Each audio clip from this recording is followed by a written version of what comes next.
Hej alle sammen og velkommen til Misnets og Mesterværker. Mit navn er Pia. Med mig hele vejen fra Danmark har jeg søde Ina. Og den næste times tid vil vi vise, hvad vi har strikket på siden sidst vi sås, hvad vi er blevet færdige med, hvad vi er i gang med, og hvad vi har af drømme for vores strikketid hen over sommeren. Men Ina, kunne du ikke tænke dig at starte med at fortælle, hvad du har på?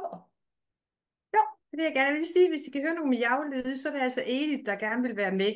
Det er altså ikke mig, der har en mave, der knurrer eller noget. Det er simpelthen katten, der sidder dernede og ikke kan forstå, hvad der foregår. Jo, jeg har faktisk et af dine gamle design på, Pia. Ja, det Og var du spottet. ja, og hvad er det nu, den hedder? Den hedder Mix It Up, fordi det er både Ja. strik og hækling, man kombinerer i den her. Ja, og jeg synes jo egentlig, det var ret oplagt at snakke om i lyset af, at vi sidste gang snakkede om det her med at hækle, og jeg har også vist noget frem, hvor jeg både har strikket og hæklet, og der er jo faktisk også en lille smule kombination her. Ja, Og jeg tænker, at der er jo meget, meget fokus på din Chima Tee, ja. som jo også er rigtig, rigtig smuk, men jeg synes simpelthen, at den her også lige skulle have hvad kalder man sådan noget, shout-out, er det det, det hedder på moderne dansk? Ja, Den er jo faktisk både ret nem at lave, ret hurtig at lave. Jeg synes altså også, den har en... Altså, den er sød uden at være tuttenuttet, og det kan jeg virkelig godt lide. Og så var den ret nem og ret hurtig at lave også. det er jo Så det. Jeg er ret vild med snittet. Kan du komme til at ja, rejse dig en lille smule op, så man kan se jo, snittet det på kan du. den? Det er det. Altså, så skal jeg lige have skubbet det her. Ja, se, nu Altså, kan det, vi også se det altså nu, blå bånd. jeg tror nok, at mit garn, det krøb en lille smule, der har jeg jo så bånd i. Men det Ja, har nemlig sådan, altså det her sådan lidt, ikke babydoll, men alligevel en snert af det, uden at blive for sådan tuttenuttesød, ja. synes jeg. Altså. Og så sidder den jo sådan rigtig, altså som jeg virkelig godt kan lide det heroppe, hvor den bare sidder pænt over skuldrene og har sådan en pæn halsåbning. Så den synes jeg også lige skulle Ja. vise igen, fordi jeg har i hvert fald haft stor glæde af den. Ja, Øhm, og jeg var helt så vild med din version. Jeg synes, den er så flot i den der dybe mørkeblå. ja, ja. Og det kan jeg jo desværre ikke genkende, fordi det var igen sådan noget, to tråde af noget meget, meget mørkeblåt, næsten sort, som meget, meget tyndt, og så et eller andet udefinerbart hentet fra en kone et eller andet sted, så det har Ja. jeg heller ikke mere af. Men Og det jeg må, så mener, også have, det må have været nogle meget tynde garner, fordi den er jo det er det også. Ja, fingering vægt. Så det jo, har det været var de det helt også. fine, du har haft gang i der. Ja, altså den ene, det blev så nærmest sådan lidt sytrådsagtigt. Ja, Det er nok måske sådan noget, det er 800 meter per, hvad, 200 gram, 100 gram. Altså det er jeg slet ikke inde i det der, men det var i hvert fald meget, meget tyndt. ja, Så det kom til at passe. Så det er ja. det, jeg har på i dag. Det er Ja, da rigtig flot. Jeg har jo mit Vesetto wrap på. Hvis I har fulgt med i et stykke tid, så kan I måske huske sidste forsommer, at jeg strikkede på den her. Det er sådan en oversized cardigan i kimonosnit. Jeg har simpelthen valgt at lave den helt igennem todimensionel.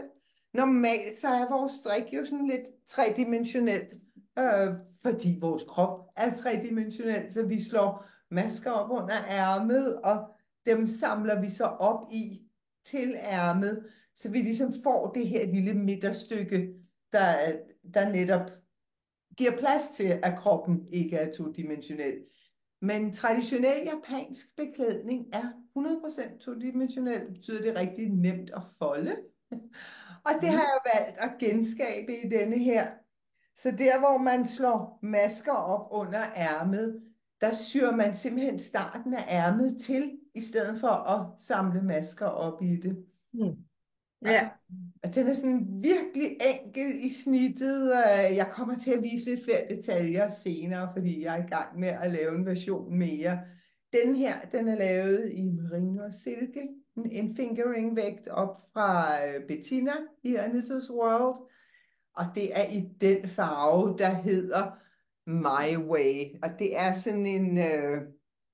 den er jo lysegrå, men den har en masse beige i sig, og den er sådan lidt skygget. Den er ikke ens i farven. Der er en masse variation i den, uden at det bliver sådan spraglet. Jeg synes godt, de kan være lidt sværere at bruge de der håndfarvede fed, som er meget spraglet, variegated, som vi kalder det på nydansk. Med den her farve, Ja, at bruge den er rigtig nem. ja. Men det passer vel også meget godt, fordi du har noget struktur, så vidt jeg kan se. Der er nemlig et lille strukturmønster i, sådan et Ja, lille lidt vaflet mønster, ja, og det får lov til at eksistere, når farven er så lys, og så forholdsvis rolig. Det ville drukne, hvis det var ja, sådan en ja. meget travl farve. Ja, så vil det nok forstyrre lidt. Altså, så vil de sådan Ja, stå og råbe mod hinanden i stedet for. Og måske kunne man ikke engang se dine store anstrengelser. Nej, det er jo ikke en stor anstrengelse, men for at lave det her lille reliefmønster, så vil det jo sådan ligesom blive nedtonet, det ville hvis det var forsvinde. alt for farven. Det ville drukne. Og det Ja, er der jo både for at give lidt interesse, men også for at give noget struktur til stoffet, så det ikke bliver ja, jasket, og så det ikke ruller for meget ved kanterne. Så det tjener et praktisk formål, og så synes jeg, at ja, jeg synes, det er pænt, når du har så meget stof, ja, som du har i den her ja, cardigan. ja, Så jeg kan godt lide, at det sker ja. et eller andet i det. Det kan jeg godt forstå. Men jeg kommer til at tale lidt mere om den senere, for jeg er i gang med en version mere. Så jeg tror, at vi kaster os direkte ud i, hvad vi er blevet færdige med. Jeg ved, du er blevet færdig med Ja, rigtig uh, mange ting. Så det jeg vil er lægge jeg. mig tilbage og nyde. Ja, du kan strikke pindene frem og tage kagen frem og hygge dig, fordi... Ej, jeg vil så også lige sige, at jeg har jo også med vilje valgt nogle projekter, som når man først ligesom kom forbi skulder og ærmekonstruktion, så skulle du bare gå derud af. Fordi mit hoved har helt sikkert været optaget af andre ting. Det har været en ret hård eksamensperiode, og så har jeg så lige 2 dage mere med eksamen, og så er der jo sådan lidt møder om klasser, og så er det translokation på fredag, og så videre, så videre, så videre. Det er årets gang, men jeg synes virkelig, at min eksamensperiode har været ret hård, så jeg har virkelig brugt al min hjernekapacitet på det, og har så også haft noget strik, som jeg så bare kunne suge ud af, for jeg skulle egentlig ikke bruge ret mange tanker på det. Og en af de ting, jeg er blevet færdig med, det er, at jeg har den sødeste svigerdatter, som var rigtig sød og sendte billeder til mig med, hvad hun gerne vil have. Og det fortalte jeg vist også om sidste gang, altså der, hvor hun havde sagt en hel masse rødt, og så skiftede hun lige ved adestedet, da hun så sendte billeder til mig, og så ville hun ikke have det rødt alligevel, så ville hun gerne have naturfarve. Så jeg får, I ser nok mig rigtig meget rødt her for et stykke tid, lige at købe rødt hjem, og rød mohair. Ja, det er hvad der sker. Ja. Og for 2 gange siden, der talte vi jo meget om den der Coconits-metoden og Ja. bogen og sådan nogle ting. Men så køber jeg, fordi hun sender Eva Cardiganen af Petit Nit. Den vil hun gerne have. Så køber jeg den og læser igennem, og så tænker jeg, det der er Coconits. Så jeg tænker bare, hvis nogen havde interesse i Coconits, så behøver de ikke at købe bogen. Man kan sådan set købe Eva Cardiganen. Eller så er der også hende, der hedder Mette Albæk. Hun har lavet en bog, der hedder Go Mad på Pind 4, som også faktisk tager Coconits. Og så har vi så Inger, som har lavet nogle herremodeller og damemodeller. Ingers Knitting Lab har også lavet Coconits.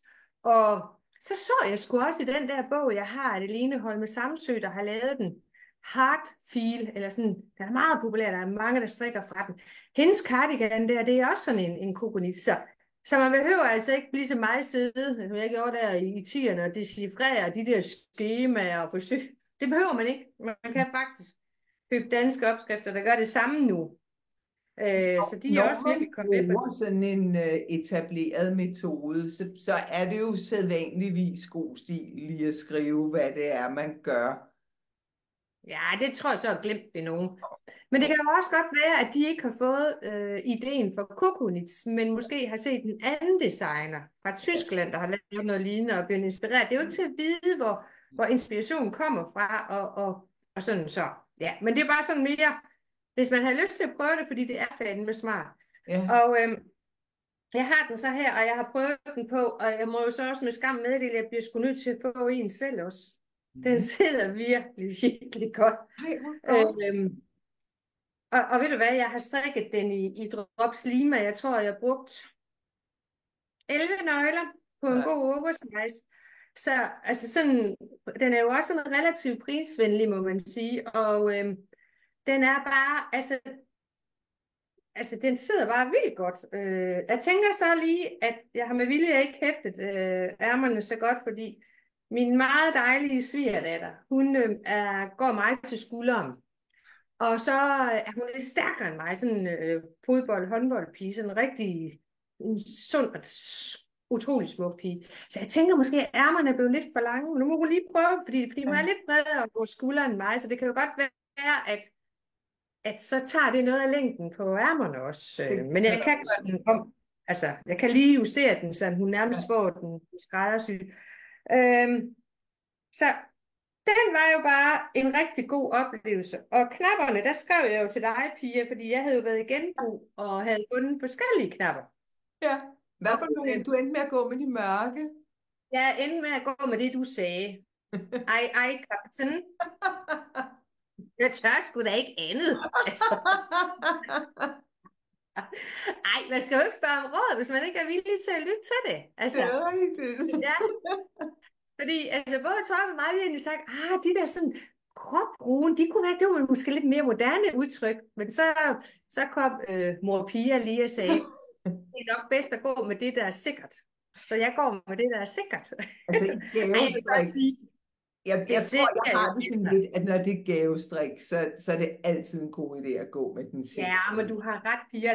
Og jeg anerkender helt og erkender, at jeg måske var lidt for våde der. Og ja, men så var jeg så lidt rebel i mærket, kan du godt se, for det stikker en lille smule ud. Ja. Så. Er det virkelig så den er jeg blevet færdig med. Og ved du hvad? Jeg synes jo, det er lidt sjældent at finde sådan en V-cardigan, der sidder godt. Så det er ret fantastisk, hvis det her gør det. Så skal den der have... men det gør du. Ja. Altså, jeg tænker i hvert fald, fordi jeg slog faktisk først op i sådan en rævebrun rød, og så blev jeg lidt utryg ved farven. Hun har de mest blå øjne, man kan forestille sig. Altså, så blå, og så tænker jeg, den der brune der, for den havde jeg nemlig oppe i Inas butik. Jeg tænker, den vil simpelthen fremhæve de der blå øjne på fortændelig vis. Og så gik jeg simpelthen med den brune der. Men jeg kunne virkelig godt tænke mig at få en selv også, fordi den sidder virkelig godt. Ja. Så jeg fik en gave færdig.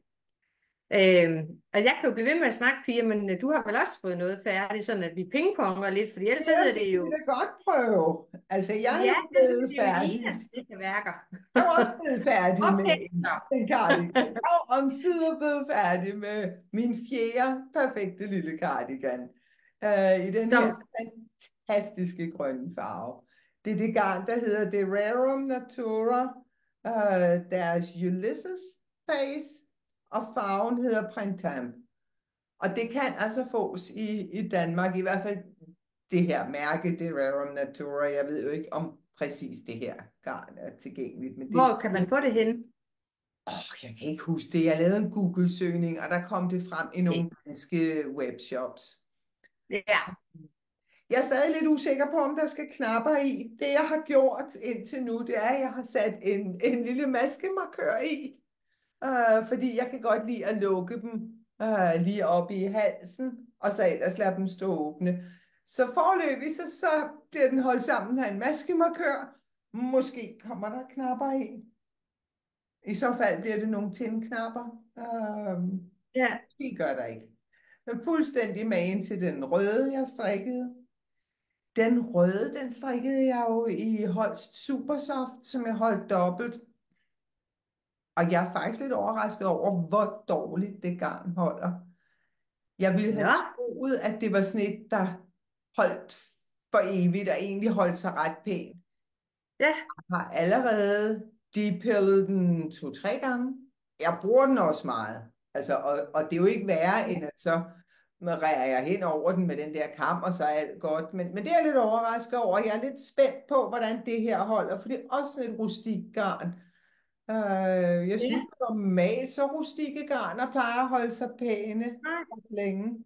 Så det håber jeg, at den her gang. Ja, for plejer man ikke at sige, at bløde garner, altså hvis du vælger noget med alpaca i, eller noget, der ikke er spundet eller tvundet så hårdt, så har det nemmere ved at pile. Hvorimod, hvis du tager noget af det rustikke, så skulle det ikke være helt så slemt til at pile. Præcis. Altså superwash-behandlingen gør også, at der kommer mere peeling. Men Holst Supersoft er jo ikke superwash-behandlet. Så jeg ved ikke, Ja, det om, er da rå garn jo, ikke også? hvad siger du? Det er da rå garn. Altså, Ja, det er da det er simpelthen sådan en garn. ret råt garn, meget, meget Ja, lækkert. Altså, lige den slags garn, jeg godt kan lide, det der, der sådan er lidt ja, groft og lidt stift, når du strikker med det, og du sidder sådan nærmest hver gang og tænker, og så blomstrer det og bliver helt ja, vidunderligt. Øh, det er virkelig Jeg godt. var forholdsvis pænt, da jeg strikkede med det. Det er heller ikke superwash-behandlet. Jeg ved Nej. ikke, hvad det er for en fiberblanding. Det hedder bare 100% uld. Men altså her, det blomstrede også, da jeg bloggede det. Men ja, det bliver spændende, Altså, hvordan den holder, og om den får lige så meget kærlighed som den røde, for den har jeg virkelig, virkelig rigtig tit på. Men den her farve, den elsker jeg altså også stadig. det Også er når da, jeg har den på, synes jeg, den er ja, vildt god. den er skideflot. Ja, jeg er meget, meget glad for at være blevet Ja. færdig med den, fordi det er sådan en, jeg kan se mig selv bruge rigtig, rigtig meget. Hvad er du med at blive færdig med? Og jamen, hvad skal jeg da snart gå i gang med? Så tror jeg, vi tager, apropos topper. Så fik han jo i fødselsdagsgave det her garn, jeg viste sidste gang, hvor jeg var helt vildt ivrig for at komme i gang. Vi skulle simpelthen lige se, hvordan den der kombi, den opfører sig sammen, og den opfører sig fortrinligt sammen. De opfører sig virkelig pænt. Øhm, så men jeg ved ikke, om man sådan kan se det. Altså, man kan måske nok ikke lige se alle detaljer, tror jeg ikke. Men jeg har jo så valgt her, at, nej, det kan man se det? Kan man se, at det er omvendt ret i ærmet her? Ja, det kan man godt, ja. Okay, og så glat på kroppen.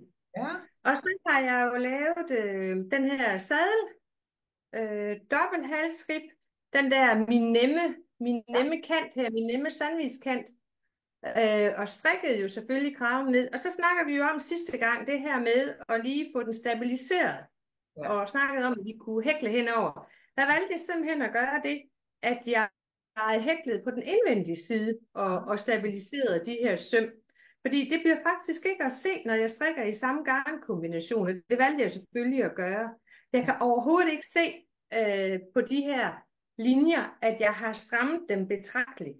Netop fordi jeg så bare valgte den samme farve. Så det var jo rigtig, rigtig fint. Og så sidder den simpelthen så godt på ham. Og han har selv valgt det her mærke. Det røde her. Den er Ja. virkelig flot. Ja, den sidder virkelig godt på ham. Og jeg har 3,5 nøgle tilbage af den, der sådan ligesom giver farverne. Og jeg kan sagtens få fat i mere af den der bløde, hvide Brushed Ammonia. Fordi det er virkelig en lækker kvalitet. Og sådan behagelig, uden at virke for varm. Og han har det med at have varmen, altså fordi han cykler ned på banegården og sådan. Så Ja. den er jeg meget, meget tilfreds med. Og det tror jeg også, han er. Og det er Det en, er du han. har strikket efter hans mål. Du har ikke fulgt en Ja. opskrift. Nej, altså konceptet, det kender jeg jo for rigtig mange opskrifter. Altså det her med at finde ud af, hvor er bulen her ved skulderen. Ja. Og der hvor så bulen er, der stopper jeg med at tage ud til ryg og forstykke. Og så begynder jeg at tage ud på ærmerne. Og det er rigtig, rigtig vigtigt, at man finder den bule, man har her et eller andet. Det er Den den er her der. Ikke? kugle, og man vil tit være tilbøjelig til at synes, at skuldrene er lidt længere ude. Ja, Men det er men det er jo faktisk der, ikke hvor armen er hæftet på. Og hvis man ikke kan mærke det med fingeren, så er det godt råd, det er lige at løfte armen. Fordi så kan man simpelthen mærke, at den der knogle, jeg måler efter, at den bevæger sig. Og så er det enormt vigtigt at stoppe der og begynde på skulder og ærme. Fordi ellers så er det får en... Altså, så går lidt af det fikse af den facon faktisk af. Nå jo, det synes jeg. Det er det der med, at man lærer en hel masse af at tværstrik. Fordi jeg elsker at købe opskrift, og jeg køber langt flere, og det er måske ikke helt i orden, jeg bruger ret mange penge på at købe opskrifter. Og så læser jeg dem. Jeg synes simpelthen, det er hyggeligt at læse, og det må være sådan, det er at have en hobby. Og så havde jeg set, at, og nu kan jeg godt sige det, fordi den er faktisk i det nye Alt for Damer tillæg den her uge, My Favorite Things snit, hvor jeg har lavet sådan en hulstrikket bluse. Men det er jo ikke de huller, det er jo ikke det, der er her.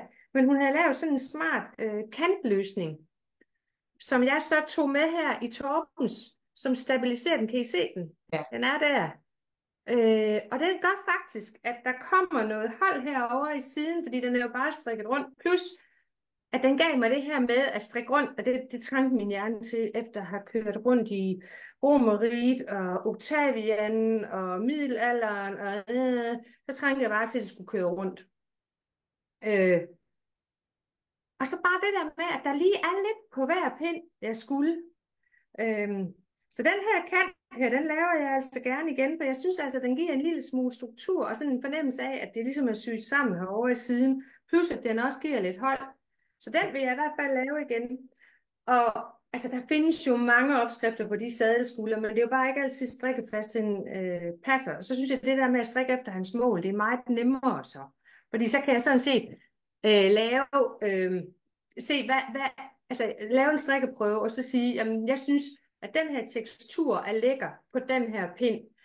Og så giver den måske et mærkeligt maskeantal. Det kan være, at den giver 17,5 maske per 10 cm. Men så kan jeg jo bare selv regne ud. Og så når jeg har ham hele tiden at måle efter, så kan jeg jo, altså, så stopper jeg her, så tager jeg ud, så måler jeg igen.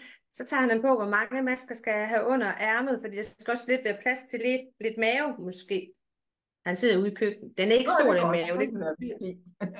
Ja. Men sådan lige væk, hvor mange masker skal jeg have, for sådan at den sidder tilpas løs, uden at være oversize og pæn til ham.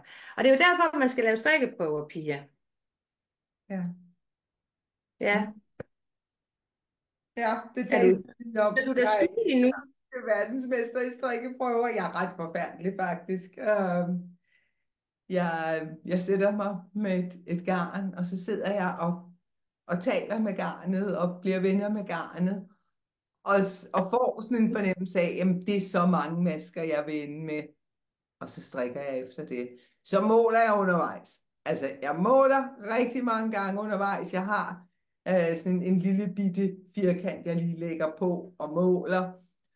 Og jeg er også indstillet på, at jeg skal pille op. Altså, det skal jeg nogle gange. Men ja, jeg er meget lidt god til strikkeprøver. Jeg har i øvrigt, og det kan være, at vi lige skal huske at tage den med det samme. Jeg har fået et spørgsmål til folk, der strikker min chimati. Dygtige strikkere, som gør, som jeg siger, ikke som jeg gør, som simpelthen laver strikkeprøver. Og det er jo ret vigtigt med sådan noget som en chimati. Ja, det vil jeg sige. Et mønster. Altså en ting er, at du har en fornemmelse for, hvad er din fasthed i glatstrik. I mønster ved du det aldrig. Så der skal du lave en strikkeprøve. Og der er flere, der har spurgt, jamen, hvordan laver man strikkeprøve på et mønster, der strikkes rundt? Ja. Så det tænkte jeg, så har jeg lige en tom pind og viser det på, så det giver en eller anden form for mening.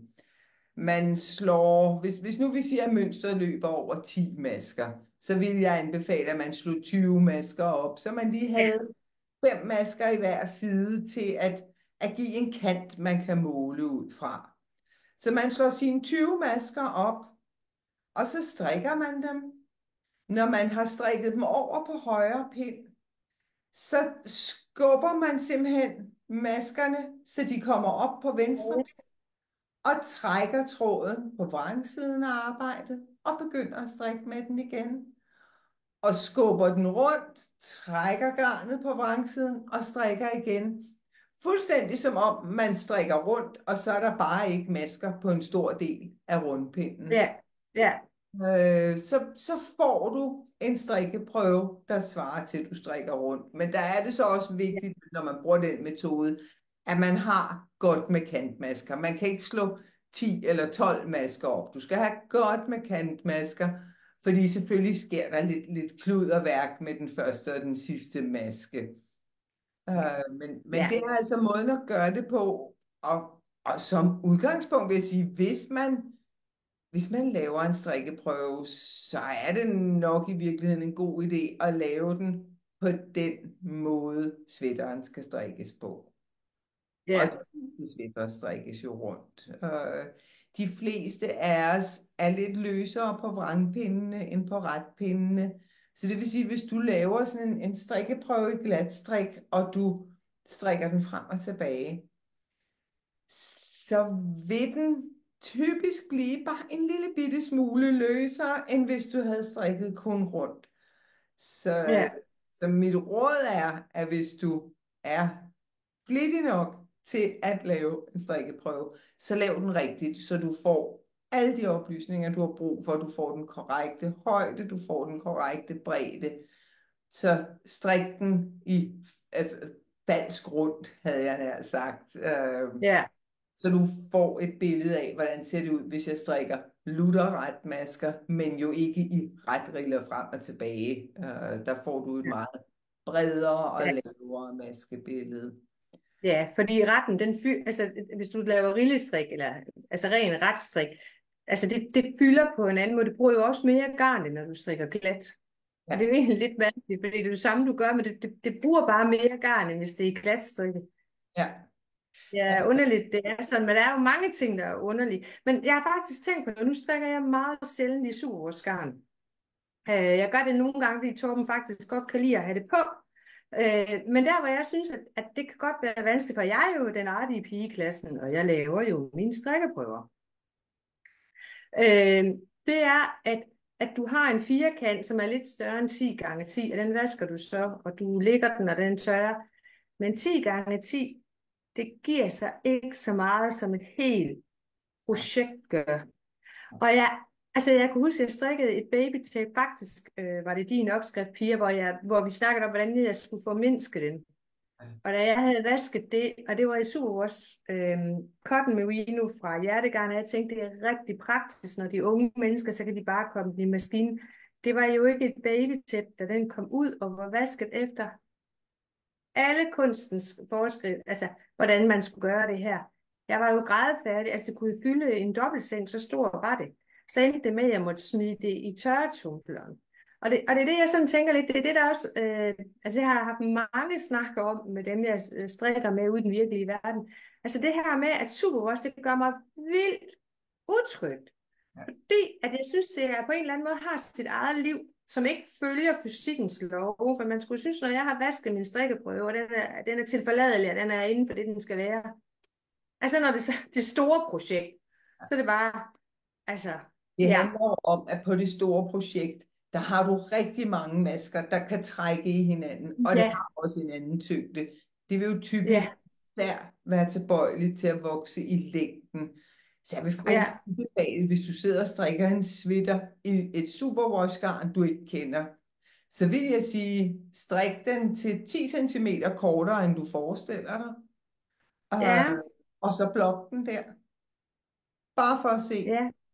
hvor lang skal den være, fordi det er ikke rigtig sjovt at skal sidde og pille en hel masse op. Nej, altså har jeg så prøvet, og sådan prøvet mig frem, altså med Torben, der strikkede jeg sådan en ankerstråd med, jeg lavede så høj hals, da jeg lavede lange ærmer, og jeg lod mønstret fortsætte ned ad ærmerne. Og der havde jeg et vellykket forsøg ved at tørretumle den lidt. Ja. Så blev den helt, som den skulle være. Men så har jeg tænkt, om man på en eller anden måde kan hæfte det der superwash-garn med en mohair-tråd, med en mohair-silke, fordi det giver jo absolut ikke noget som helst fra sig. Men den der utryghed ved, at jeg ikke ved, hvor den ender henne, fordi at den har sit eget liv, det gør også, at jeg altså også helst vil strikke med uldgarn. Jeg har så bare en mand, som så gerne vil have det, fordi det ikke virker så varmt, det der superwash der. Det er ikke nær så Så varmt. Men du kan låse den med en mohairtråd, men det bliver jo så varmt. Du kan også gøre ja, det er det, jo det, jeg gør. at du simpelthen går et par pindestørrelser ned. Jo fastere du strikker det, jo bedre vil det holde sig. Men Ja, det har lidt sit eget liv. Det er ret vigtigt, når altså, du har lavet din strikkeprøve, at du måler den, og så blokker du den, fordi så kan du få en fornemmelse af, hvad sker der med størrelsen, når du blokker den. og det er Men jo lige Ida, præcis det, som jeg... vi skal se noget mere af det, du har Ja, fordi det kan fået vi jo lavet. tage noget af det. Mine smertensbørn. Ja, Ja, jeg har teststrikket for en, der hedder Woodland Knits, en helt enkel t-shirt.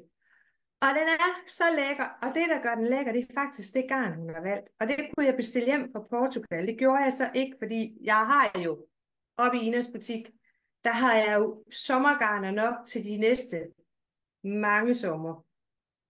Øh, men det var sådan et bomulhør garn, halløj, hvor det sådan var, altså, det var lige dine farver, Pia. Altså sådan, der var noget spil i det, uden at det var håndfarvet, og det var virkelig lækker. Men jeg havde jo, og jeg kunne så få strikkefastheden til at passe på det, der hedder Alino, og jeg mener, det er BC-garn.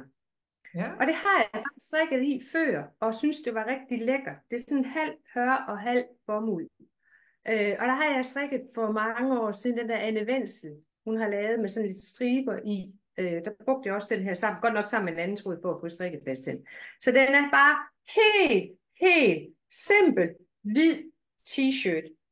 Men den sidder bare så pæn. Altså jeg skal nok få taget, altså jeg har ikke haft tid til at tage billeder af noget som helst i den her periode.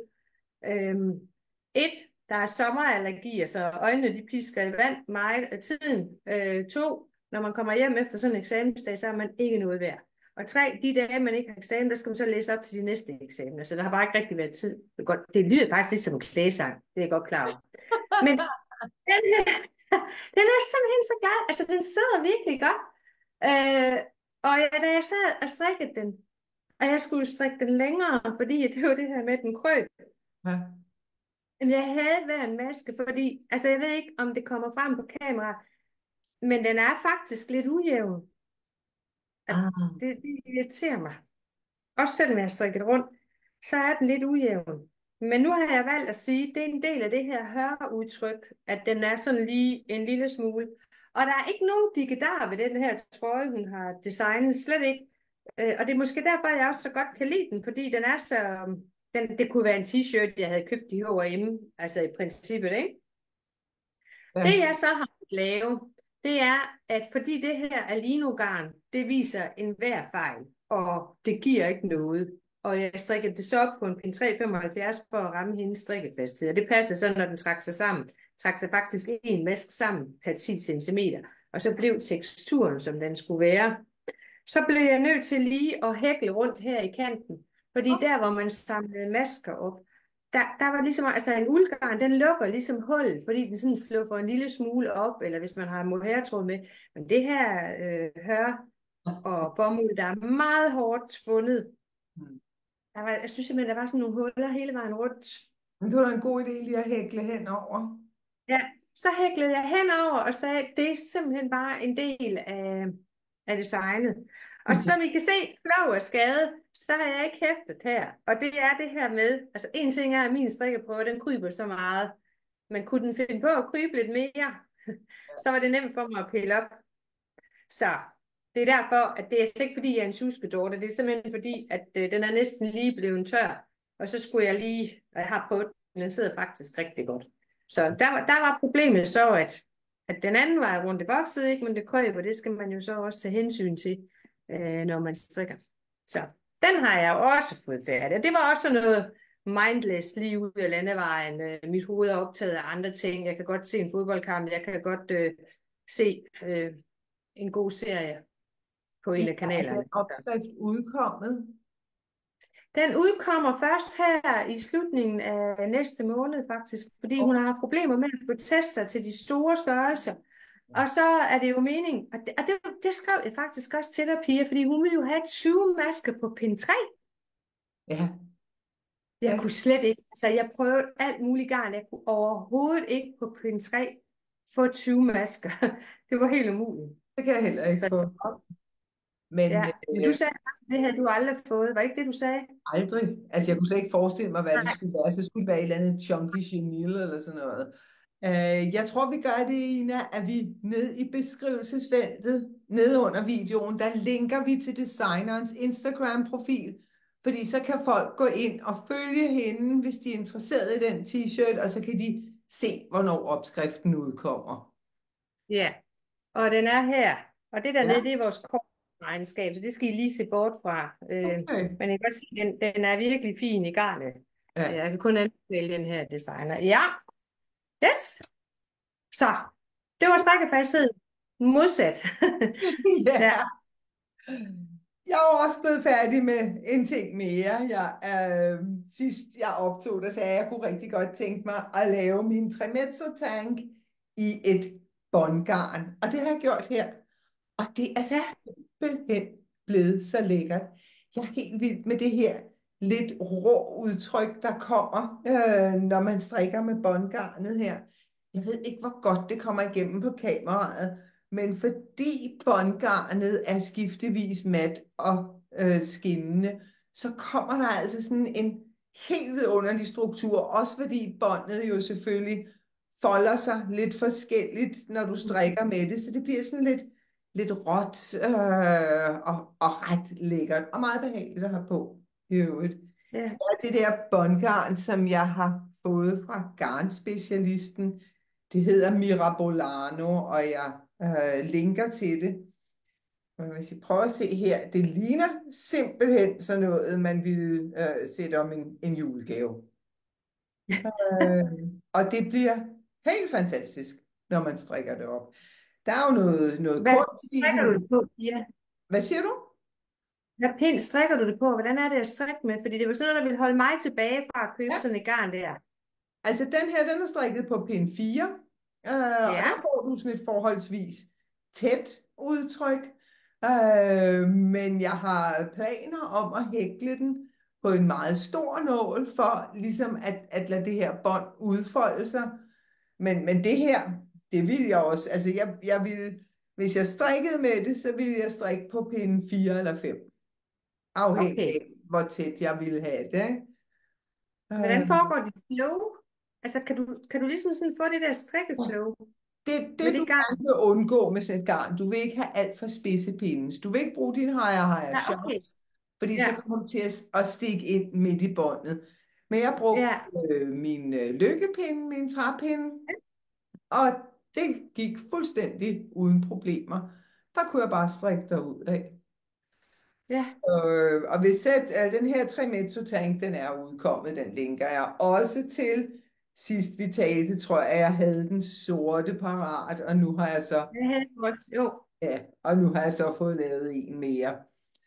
Så ikke meget nyt i det, men en skøn top, som jeg faktisk bruger en del.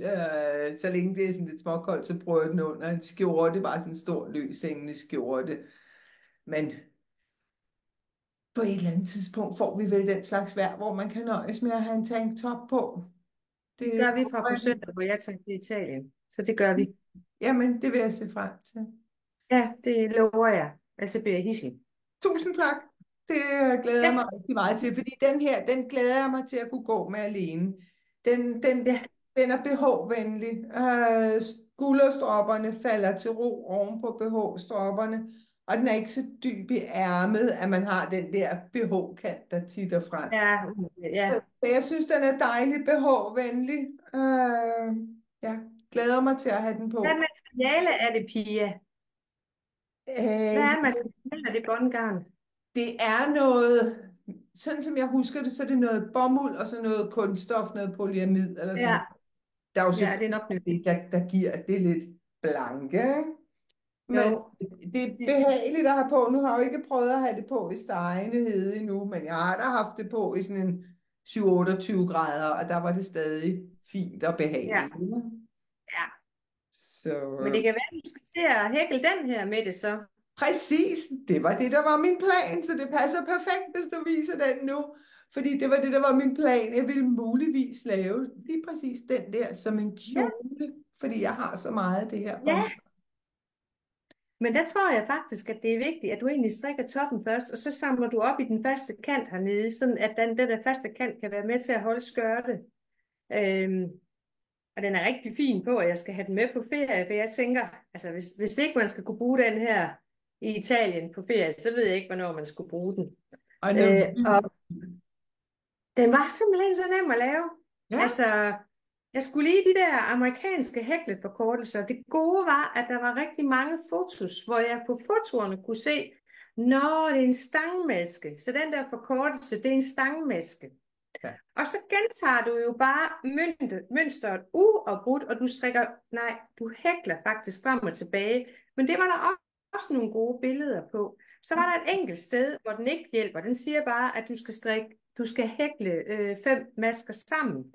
Og så skrev jeg forkortelsen ind på YouTube, og så kunne jeg se, hvad det var. Og så var der jo ingen ben i det. Men den er så lavet i drop spil, den her. ja. Og Hvor det vil jeg meget har ikke du brugt? anbefale. Hvor meget det har brugt. Ja. Har jeg brugt 5 max eller sådan noget? Okay. Det står faktisk, jeg har faktisk ikke, det er inde på min Ravelry-profil, hvor meget jeg har brugt. Jeg tror, det er den omegn. 5 stykker, jeg har brugt. Den er mega flot. Det er bare træls at hækle i. Jeg kan ikke anbefale at hækle, ikke når man er uerfaren hækler som mig i dropspil, fordi den havde det nemlig, den er jo løst bundet. Men, altså, der havde min hækkelnål altså en tendens til at ryge ind i. Ja. Det gode var, at jeg fik ikke ondt i armen, Pia, af det, fordi at, jeg blev nødt til at holde pauser. Fordi det her, det var sådan noget, jeg kan lige nå at sidde og hækle en halv time, inden jeg kører på arbejde, og så var det det. Fordi der kræver det alligevel, altså jeg kan ikke hækle og lave andre ting på samme tid. Der er jeg slet ikke endnu. Nej. Og det, jeg synes også er så sjovt, det er, at min tolerance over for fejl i det her, den er så stor. Hvorimod hvis det havde været strik, så ville jeg overhovedet ikke kunne acceptere det. Og jeg fortalte dig jo også, før vi gik i gang med at optage, at jeg var, altså det her er med en lille smule større end det herovre. Fordi at herover er det rigtigt, og her var det det første, hvor jeg tænkte, det kan ikke passe, at der skal så få masker op, så tog jeg lige et par ekstra. Det ved du hvad? Pizza, altså, det er sgu fint nok. Det ville jeg ikke have gjort, hvis det havde været en strikkeopskrift. Så jeg kan kun anbefale dig. Og jeg glæder mig til at se din i båndgarn. Ja. Og jeg glæder mig til at komme til sommer i Italien. Og så skal jeg have den her på. Ja. Så, Og det er sådan en meget intuitiv opskrift, om man så må sige, som ja. du kan tilpasse til dine mål og dine præferencer. Og den bliver selvfølgelig også linket nede i beskrivelsen. Ja, lige præcis. Og jeg vil så sige, at der er den måske meget størrelsesinkkluderende, fordi at den er ikke fast hækkelopskrift. Du skal måle dig selv, og så har du godt nok et interval på 40 masker. For ellers så passer mønstret ikke. Og så er den er faktisk sådan enormt matematisk. Altså halvdelen af dine masker skal være til ryggen, halvdelen til forstykke, og så skal der en fjerdedel på hver af de her sider her. Ja. Og så bestemmer du selv. Så den er egentlig, jeg vil tænke, at den kan alle størrelser lave. Ja. Jeg gik så bare med hendes forslag. Jeg tænkte, jeg er ikke så kreativ, når det er en ny ting for mig. Så jeg gik med hendes 120 luftmasker at starte med det, og så kørte jeg, og det passer bare perfekt. Så. Men der er muligheden. Så den skal du i gang med. Ja, det skal jeg. Ja, når du engang er færdig med din kjole. Ja. For den har vi godt nok haft glæde af meget længe, den kjole. Ja, altså nu vi er ved hæklingen, så kunne det godt være, at vi skulle tage den selv, om det bestemt ikke er noget, jeg er blevet færdig med. Jeg mangler 3,5 omgang. Her forleden, da jeg sad og optog på engelsk, så sad jeg og sagde, jamen hver omgang tager mig sådan lige godt en time. Det var så de omgange i det her fuldstændig simple 4 luftmasker og en fastmaske. Nu har jeg prøvet at tage tid, hvor jeg er begyndt at lave borden hernede. Det tager mig 2 timer at komme igennem en omgang. Og det giver mig frygtelig ondt i albuen. Så jeg hækler på den her en halv time ad gangen. Men den bliver færdig. Den bliver færdig lige om lidt. Det er den, der hedder Better World Dress. Det er en gratis opskrift på Ravelry, hvor designeren så beder om, at vi går ind og donerer til vores yndlings godgørende formål, i stedet for at betale hende for den. Og den er bare smuk, og den er bare rigtig sjov at hækle. Ja, det er den. Men det er virkelig... Har du en underkjole? Jeg har en mørkeblå underkjole, jeg vil bruge under den. Ja. Ellers så bliver det alligevel meget åbenhed, tænker jeg. Ja, så skulle du ligge nede ved stranden og have bikini på indenunder. Så skal det være i den sammenhæng. For ellers så vil jeg også sige, så ja. Men jeg synes simpelthen, den er for pæn til kun at blive strandkjole. Så jeg har sådan en navyblå underkjole, som jeg vil bruge under den. Sådan så man stadig, så mønstret får lov at træde frem. Jeg har også en sort underkjole, men der tror jeg, at det vil falde for meget sammen. Det må jeg prøve, når jeg bliver færdig. Jamen, det vil vi simpelthen glæde os til. Ja, næste gang vi optager, der er jeg færdig med den. Jamen, vi kan jo slet ikke kende en podcast for dig, Pia, hvis ikke du har den der kjole med. Nej, den har, og nu stiller vi den væk, så gider vi ikke tage den. Og så må du jo så i gang med en ny hæklekjole. Ja, fordi, hvis det bliver jo så den der. Det tror jeg bliver rigtig sjovt. Ja, jeg tror faktisk, det kunne være rigtig flot. Ja, Og så lidt at vise flere masker ud, så du får ligesom lidt mere tæt siddende heroppe, og så et skørt på. Det kunne ja. være rigtig flot. Men jeg er spændt på materialet, hvordan det vil opføre sig. Det er Synes jeg, også. det glæder jeg mig til at se. Ja. Ja, så. Er du i gang med andet også så? Altså, jeg er i gang med 2 par strømper. Ja, du foreslog, at jeg viste dem som et par. Ja, det hvorfor ikke? Altså, Ja, hvorfor ikke? det er ikke et par. Jeg startede med dem her, som er i det her skønne Tiril, oppe fra Bajkillerik, i den farve, der hedder Spirende forår. Og den kommer lidt koldere frem på kameraet, end den er. Mhm. Her tror jeg, den er meget god. Det er sådan en glad, saftig, gulgrøn farve. En helt almindelig vanilla strømpe med en hvad hedder det, en boomerang-hæl. Jeg har så valgt at lave lidt striber, bare for sjov. Og på den anden strømpe vil jeg så lave nogle andre striber. Samme farve, men et andet stribeforløb.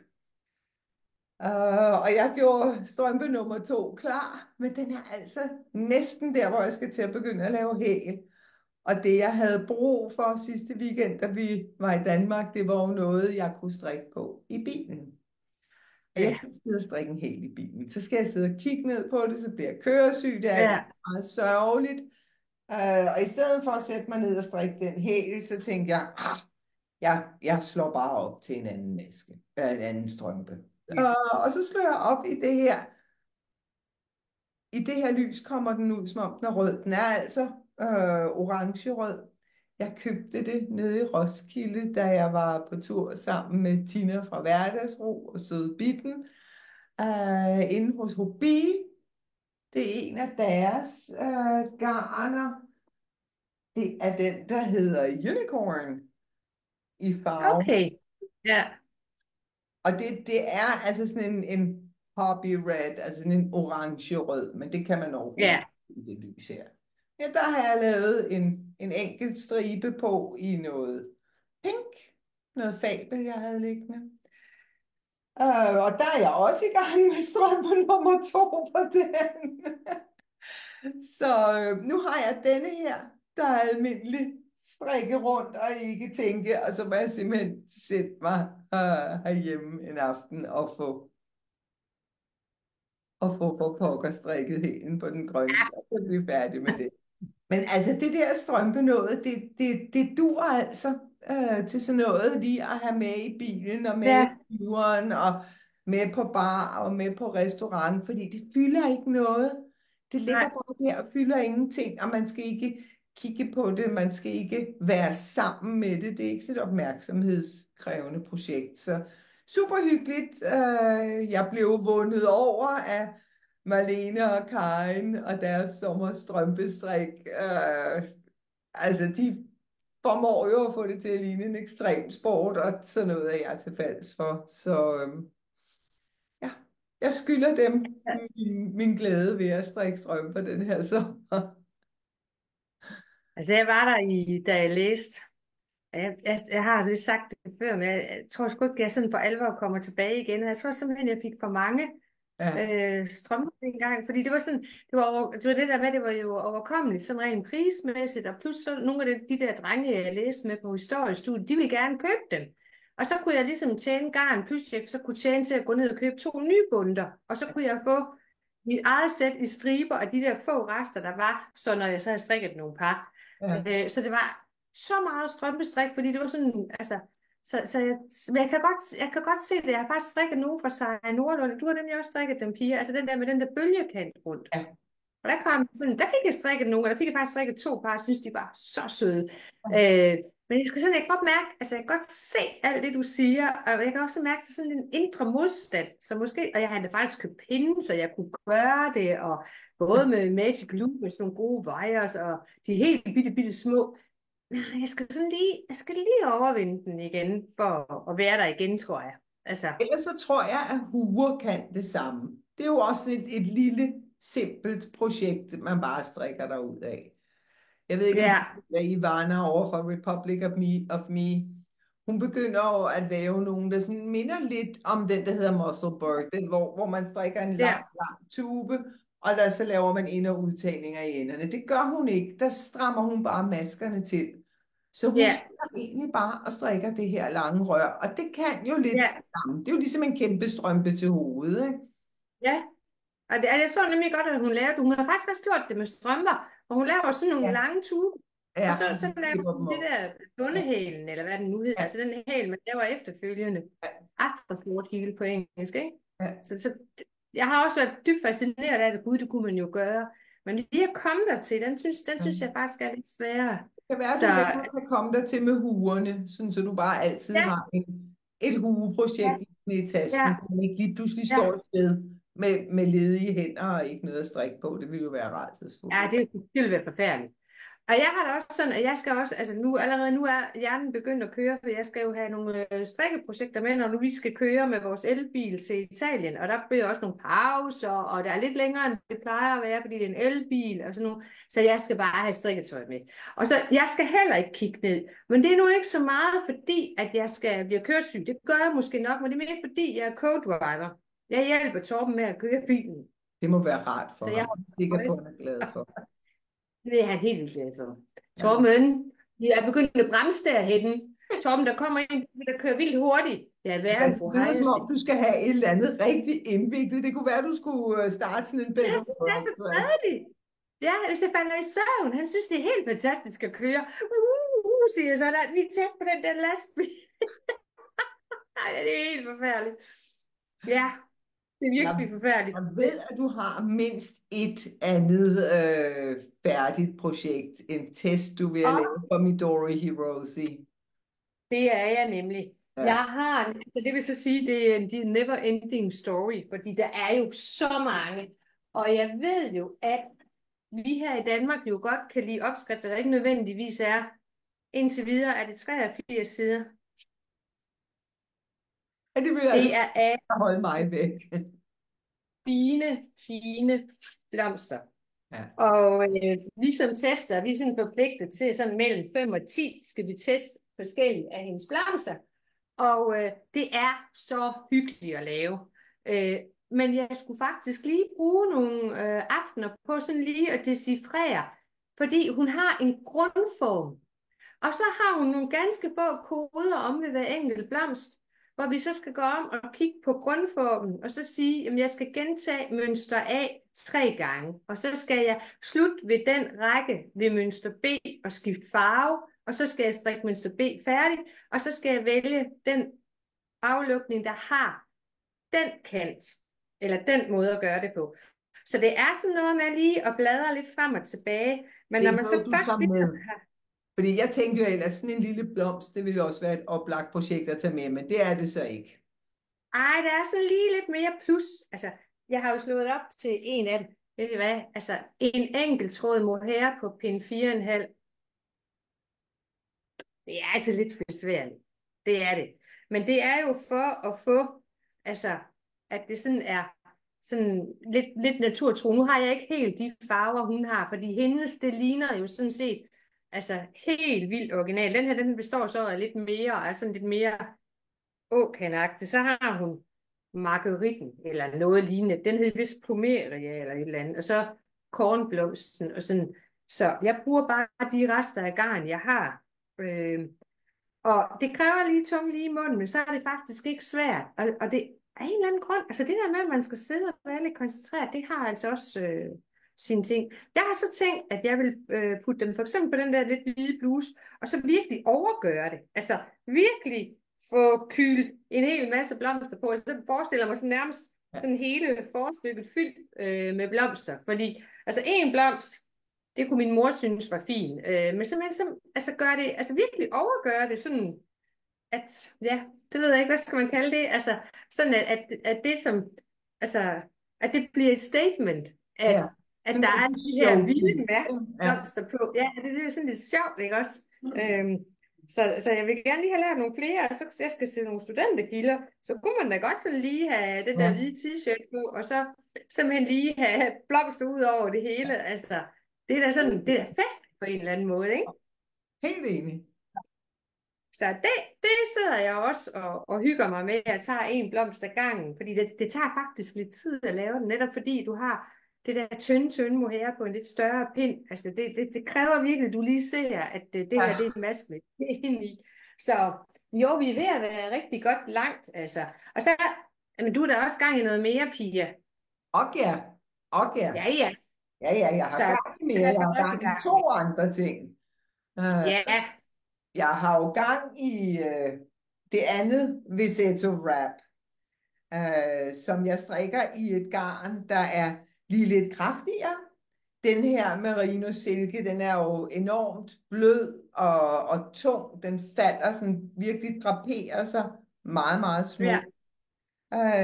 Nu er jeg så ved at lave en udgave i noget biobalance, som jeg har købt hos Kirsten Brun. ja.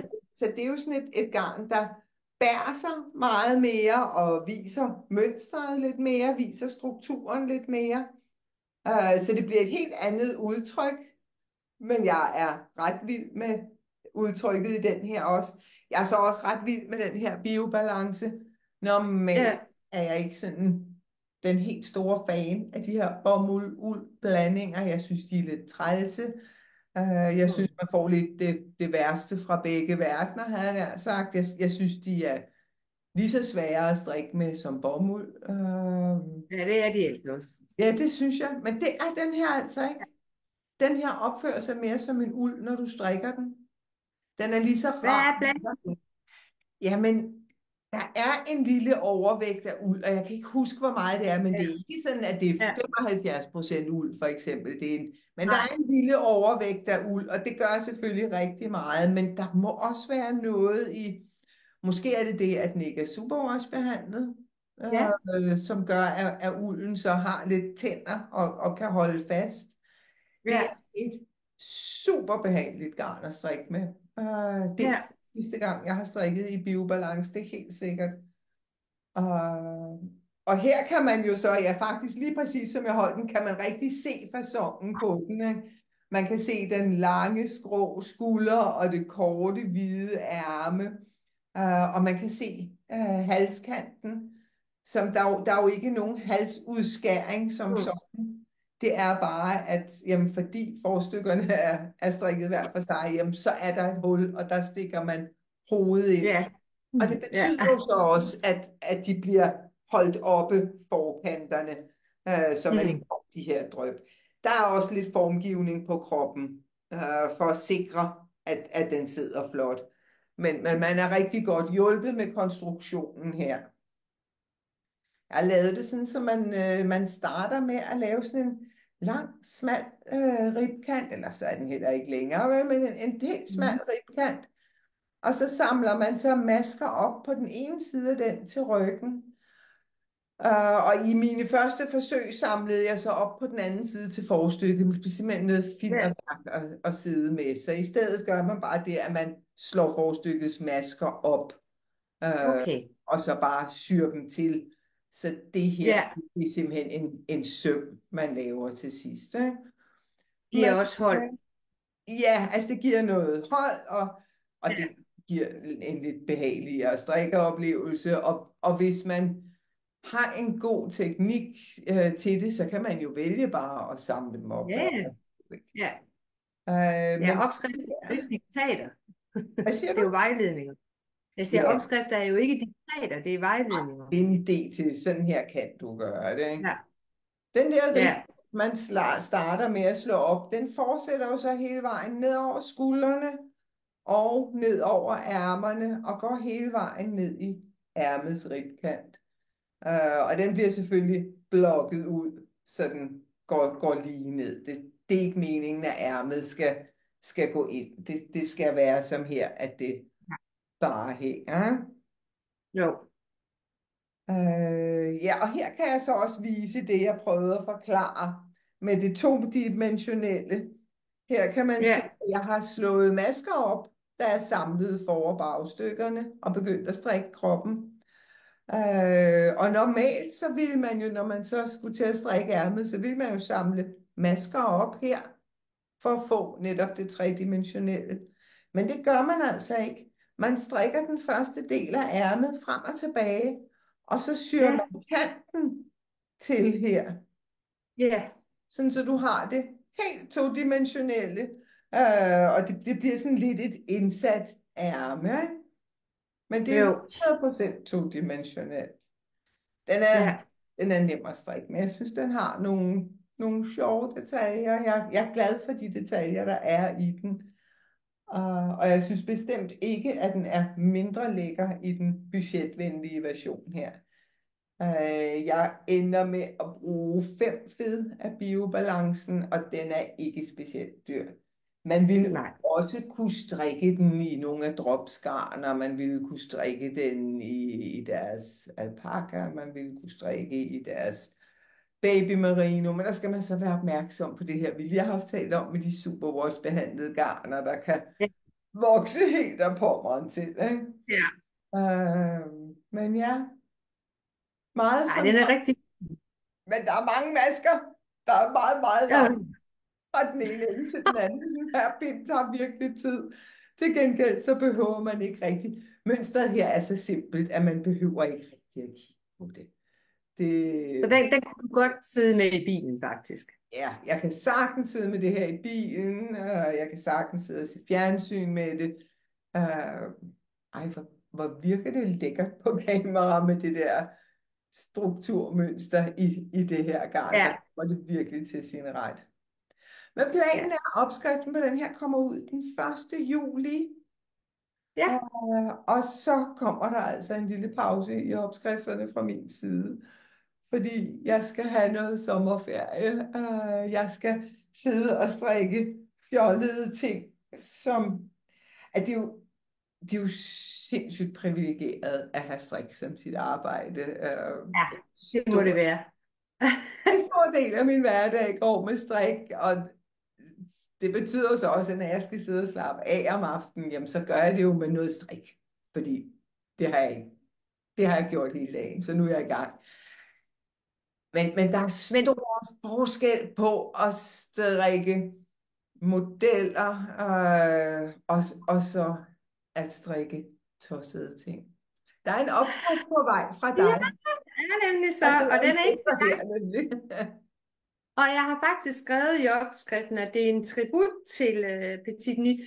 Og det kommer så af, at jeg skal til studentergilde, og min datter skal til en del studentergilde, og når man er ung og ingen penge har, så er det jo rart, hvis nu mor kunne lave en eller anden lille klud, man kunne komme med i gave. Og så skal vi også selv til en venindes datter, der skal blive student, og hun bliver STX-student der i Farven. Og så tænkte jeg, hun er så glad for den der klud der, fik jeg at vide. Altså, Sophie Skarp. Jeg havde det bare sådan lidt, jeg har strikket til min svigerdatter. Altså, de unge, de ville bare så gerne have de der Sophie Skarp. Jeg kunne bare mærke, jeg kunne ikke rigtig finde, jeg kunne ikke være i det. Jeg fik det fysisk dårligt. Og så sad jeg og legede, simpelthen legede med masker. Og tænkte, jeg må da kunne gøre det her lidt spændende for mig selv. Og det endte så ud med, og det er helt sikkert en hyldest til Petit Nit, og så er det alligevel ikke, fordi jeg har nogle andre måder at slå op på. Jeg har en helt anden kantmaske, og jeg laver sådan lidt krummelum på den også. Men I kan jo godt se, altså den her grundform her, det er jo ren Sophie Scarf.